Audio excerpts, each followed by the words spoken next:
कल्की धाम के बड़े संत हैं, उन्होंने सनातन को लेकर के एक बहस छेड़ दी है।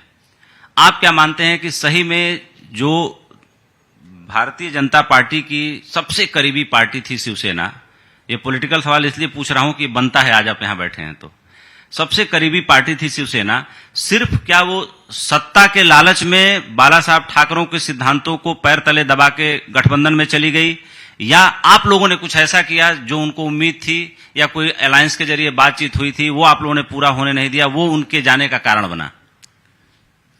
देखिए, मैं आपको बहुत साफ कहता हूं, केवल और केवल सत्ता के लिए, केवल और केवल कुर्सी के लिए, केवल और केवल मुख्यमंत्री बनने के लिए वो वहां गए, इसका दूसरा कोई कारण नहीं है।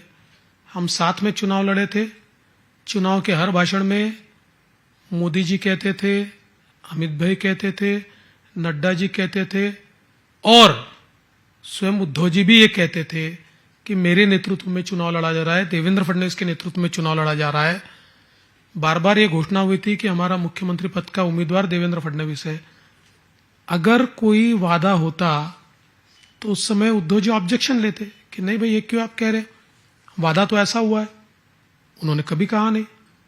जैसे ही नंबर फंसे और उनके ध्यान में आया कि मैंने अगर पार्टी बदली, पाला बदला, तो एक नई सरकार बन सकती है, तो उन्होंने उसका प्रयोग किया। और प्रयोग करते समय उन्होंने श्रद्धेय बाला साहब ठाकरे जी के विचारों को अपने कदमों तले रौंद दिया। और आज भी अपने भाषणों में वो सनातन की बात, हिंदुत्व की बात करते हैं, लेकिन व्यवहार उसके बिल्कुल विपरीत है।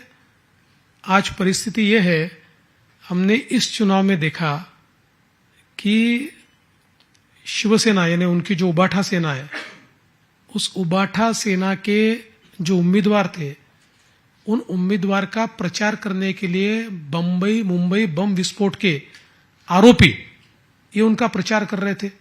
एक उनकी बड़ी रैली चल रही थी, उस रैली में पाकिस्तान का झंडा लगा हुआ था और लोग उस पर नाच रहे थे। अब मुझे बताइए, अगर श्रद्धेय बाला साहब ठाकरे जीवित होते तो क्या इस चीज को सहन कर सकते?